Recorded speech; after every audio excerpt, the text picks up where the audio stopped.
guys, and welcome to another epic episode of Mrs. M Daily. In today's video, what we're going to be doing is making my favorite banana loaf with a twist. So this banana loaf, I normally say, is one that is going to get you hugs at whatever event you are going to rock up with this at. So normally I love preparing it when I'm going to have lunch with my family, or I'm just craving something that is also decadent. So let's get right into it. You need to have these things that I have in front of me before you can actually think of making this banana loaf. So here's what you're going to need. You're going to need 250 grams of self-raising flour, sifted, and you're going to need 2 large eggs. You're going to need 3 ripe bananas. So you're gonna note that in front of me I have these that are ripe but not to this level. So this is the level of ripeness that you want to use for your banana loaf, for it to be as tasty and as yummy as it's meant to be. You're also going to need some butter. I'm using salted butter here. You're going to need 125 grams of butter, and you're going to also need 100 grams of custard sugar. I normally use fine custard sugar, but I think you can also use white sugar. It should probably do the same thing, but if you can, make sure to get the fine custard sugar. You're also going to need some walnuts or pecan nuts. I normally love using pecan nuts because they are easily accessible in our local market. But if you're anywhere else, you can totally use walnuts, or if you know where you can find walnuts, Eswatini, you can totally go for the walnuts. You're also going to need a couple of spices. You're going to need nutmeg, cinnamon, and mixed spice or allspice. I normally love the mix that I get. Or in fact, I love the aroma that I normally get when I use these 3 spices all combined. You're also going to need 2 tablespoons of oil. You can use canola oil from any brand, it should work. And you need about 1 teaspoon of vanilla extract, or you can use vanilla essence, of course. But if you have access to vanilla extract, you might as well want to use the extract, because I always think it makes the difference. Also, you're going to need some tools. Obviously, you need a mixer. You can use a stand mixer or a hand mixer. It's still going to do the same thing as long as you mix the things correctly. You're going to be fine. I normally love having a scraper because I love scraping the bowl down whenever I'm mixing, so that I make sure everything is well incorporated in my mixer. Whether it's stand mixer or a hand mixer, it will still do the trick. You will also need a brush, or maybe not, just to grease your pan before you put it in the oven. So you're also going to need the mini loaf pan, whatever pan that you have. This is more like, I'm actually not sure what the dimensions of this are, but yeah, you need a mini loaf pan, whatever you have, you can use. This one, it normally rises to the occasion when I use it. So you want a small to medium sized mini loaf pan. I normally use this brush just to grease it, but you can obviously use a wax paper to actually dab into your butter or melted butter and just grease your pan, and then line it with parchment paper. You can also use a brown cover if you have it. You don't necessarily need the wax paper if you don't have it. So brown cover, you're still going to do the same thing. So I normally just line this pan at the bottom and grease the sides because it's so moist. There is no need for me to actually grease or actually line it. So I just grease everything and I only line at the bottom, but you can obviously line everything if you feel comfortable with doing that. Then you're going to need some measuring cups. You're going to need a measuring scale. Okay, I don't like using this is a traditional measuring scale, and I don't normally like using it because I feel like it just takes up valuable time. I normally just use this electric scale, which is so simple to use, and it's actually cheap. You can actually find it at Clicks or any local market or any local supermarket that you can check. On the baking section, you're going to be able to find a digital scale. I think I've covered pretty much everything. Well, I've left milk. I think you're going to need, for this recipe, you need just about a tablespoon of milk. I normally just use umteng. So first up, you want to mix together your oil and banana. So you want to mash it up with, you can use a fork, or you can use any other tool that you have in your kitchen to actually mash it together. So you're just going to add your oil into the banana. Then you just mash it together until it is nicely combined. It doesn't have to be fine, it just has to be almost combined. And your banana as well, you're just trying to actually break it down so that it's nicely foldable into your final dough. So I'm just going to mix this up and then I'm going to set it aside.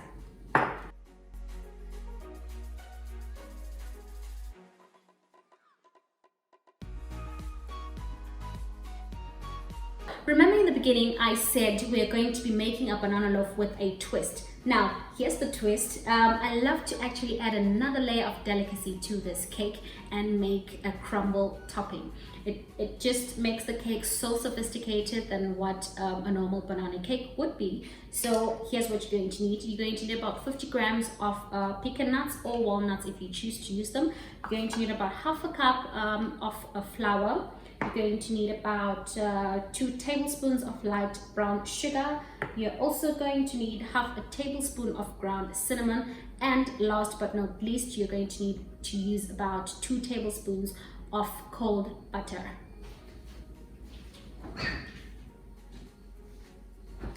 So I had put mine in the freezer, popped it in the freezer so that it's nice and cold, because I was using ingredients that are at room temperature. So here's what you do. You just add all of these together and you crumble it together.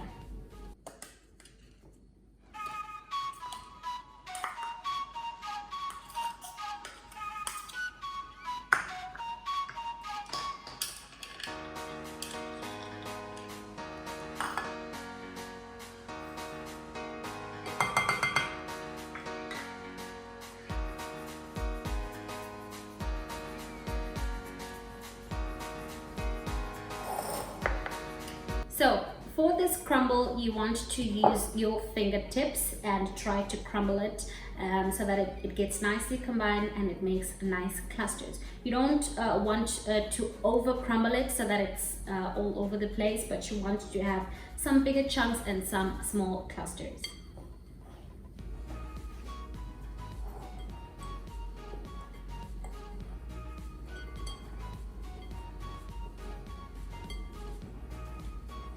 So when you're done crumbling it and putting it together, here's what you are looking for. So you can see that we have some big clusters and some of the clusters are a bit too small, so which is good and basically what we're looking for. So you're going to pop this in the freezer or into the fridge depending on when you have decided to do it. But if you do it just in the beginning before you do everything else, you can just pop it in the freezer. That's going to be about 30-40 minutes in the fridge.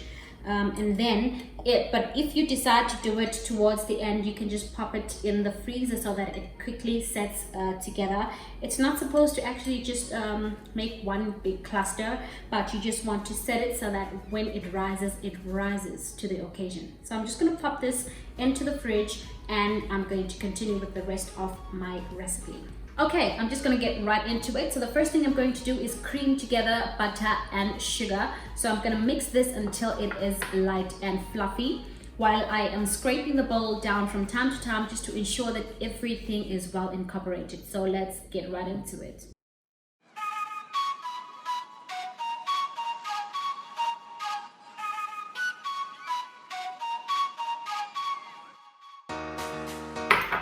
First, I like to just give it a little bit of a mix with my scraper or whatever I'm using, just so that I feel like it kind of helps the mixer to actually find it already half combined, so that it makes it much easier for it to quickly become what you're looking for.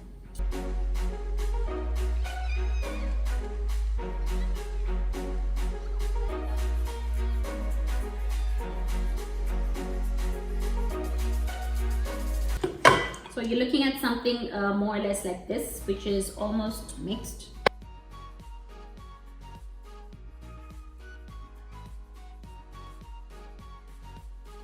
So I'm going to be mixing at, firstly I'll start with a very low speed, and then move on to a medium speed so that it quickly gets mixed up.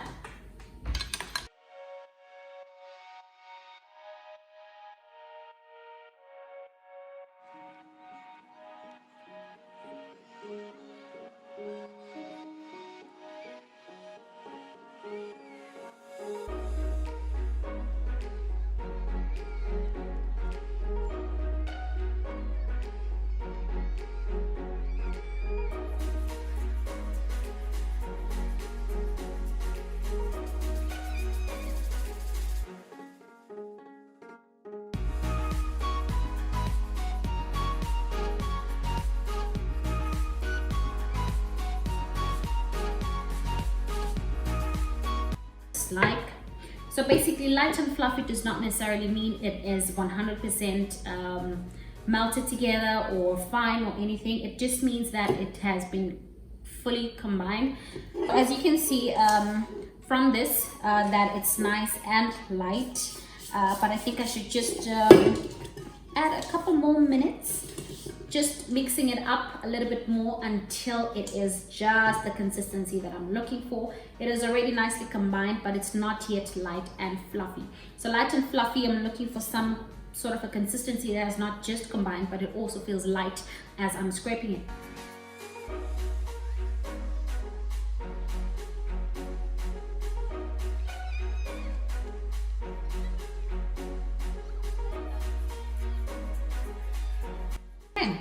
Now this seems to be nice and fluffy. At this stage, I'm going to be adding my eggs. I am going to be using 2 large eggs, and I'll be adding 1 at a time.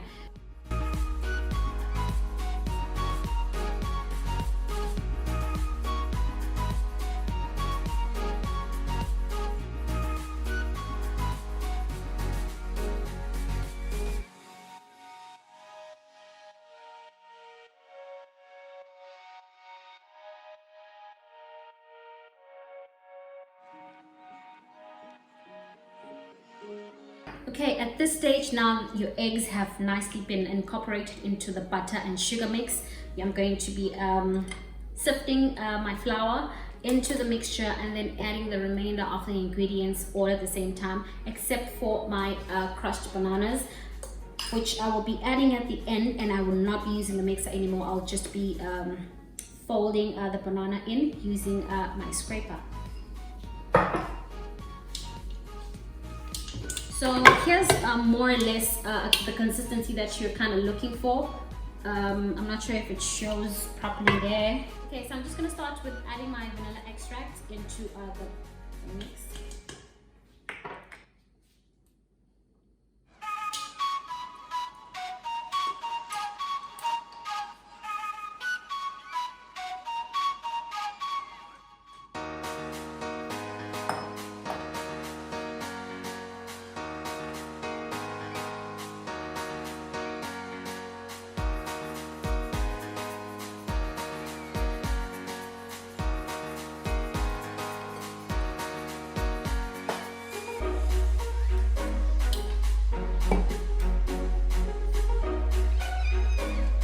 Lastly, I will be adding my spices into my mixture. Starting with mixed spice or allspice, it's half a teaspoon on all of these spices.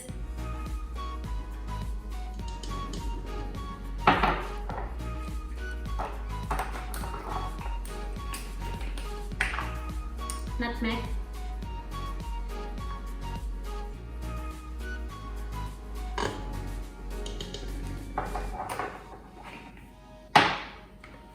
Ground cinnamon.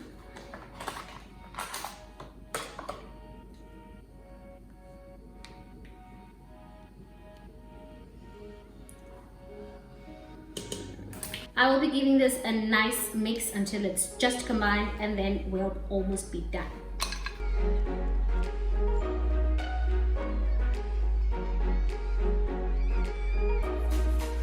May I just say that this already smells amazing, and this is basically the consistency. Oopsie, this is basically the consistency that we have. It's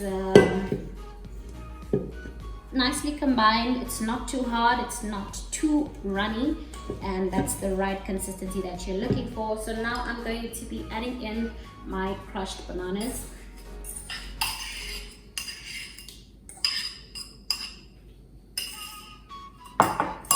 And I'm going to add a couple of these. Normally I just eyeball it, but I think it's approximately about 50 grams.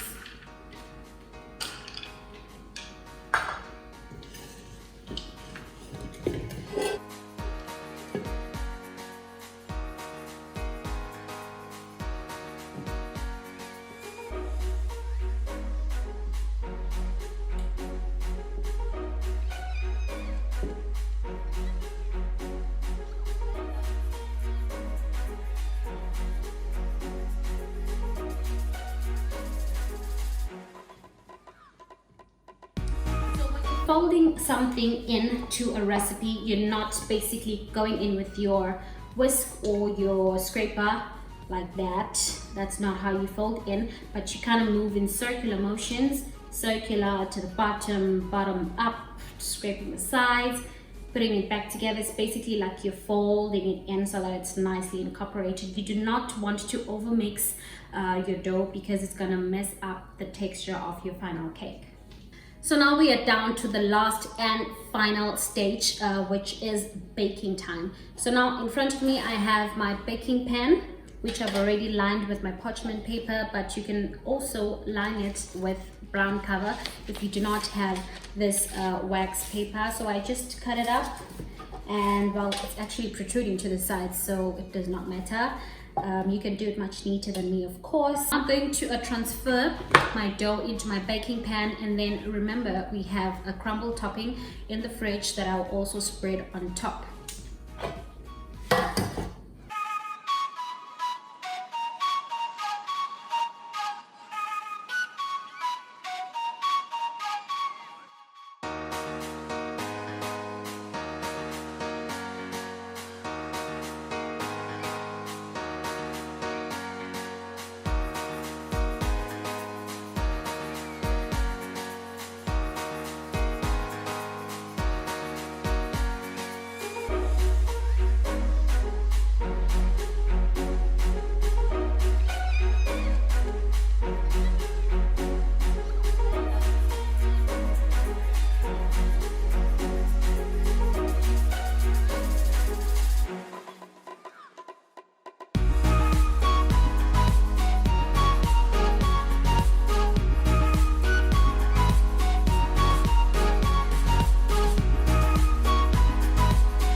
Okay, so this is how it is supposed to look.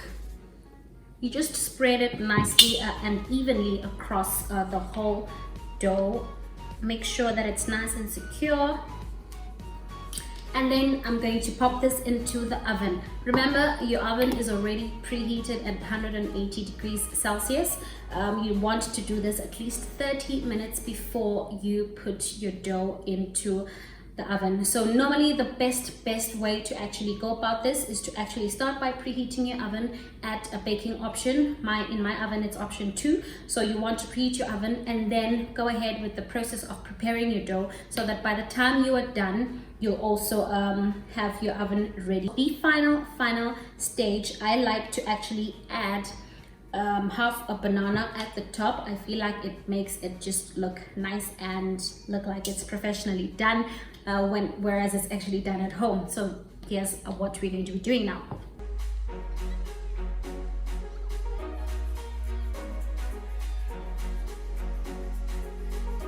So I'll just be using one of the ripe bananas that I had and just pop it open and cut it into half, and then I will place it at the center.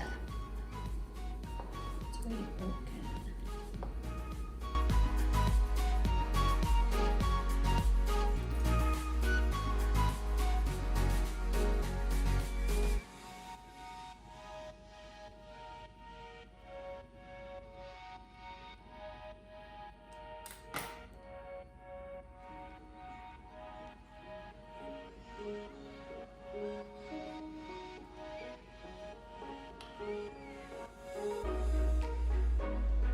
So this is how it's supposed to look once you've popped your banana at the center. It looks so amazing.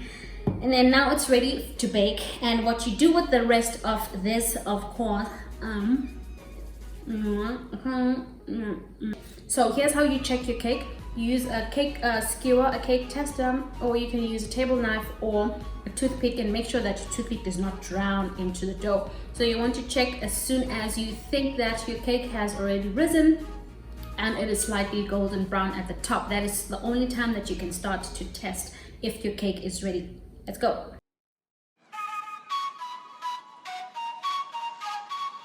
This is what we have. So the funniest thing just happened. I thought I was recording myself transferring this cake from my mini loaf pan onto this stone tablet, only to find that I did not. Okay, I guess I was too excited. I couldn't wait to just take a bite of this cake. So basically this is what we have, and the cake, as you can see, has risen to the occasion. The texture is pretty good. So I'm just gonna take you guys through this piece that I've already cut, and I've already started eating, so you'll forgive me for that. So here's what we have. I'm not sure if it shows from where you are how soft and spongy this cake is. It's a very good texture, and the banana inside is nice and well cooked. I really actually enjoyed it. So I was actually just explaining how nice and how simple this cake is, and actually the pecan nuts that I added into the dough itself make the cake a little bit more interesting than what you would expect.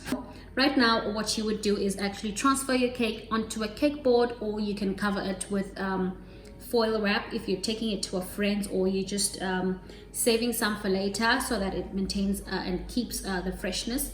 However, you can just have it right away. Right now it still hadn't cooled 100%, but that's how I like it. One more thing, you want to have this cake while it's still fresh, hot and yummy. I don't like keeping it for too long because it uses fresh fruit and it's banana, and it's a little bit temperamental when it comes to the weather. So you want to have this while it's still fresh, or the following morning. Have it with a cup of tea or with a glass of milk. So thank you so much for watching till the end of this video. I had so much fun preparing this banana loaf with you guys. I hope you liked this video. If you did enjoy it, please do give it a thumbs up, and I'm looking forward to actually reading comments about how you prepare your banana loaf, or if you're going to try out this recipe, make sure to tag us on our Instagram page. I'm so excited to actually be seeing those posts. Keep them coming. If you haven't subscribed to our YouTube channel, make sure to hit the subscribe button and turn on the notifications bell.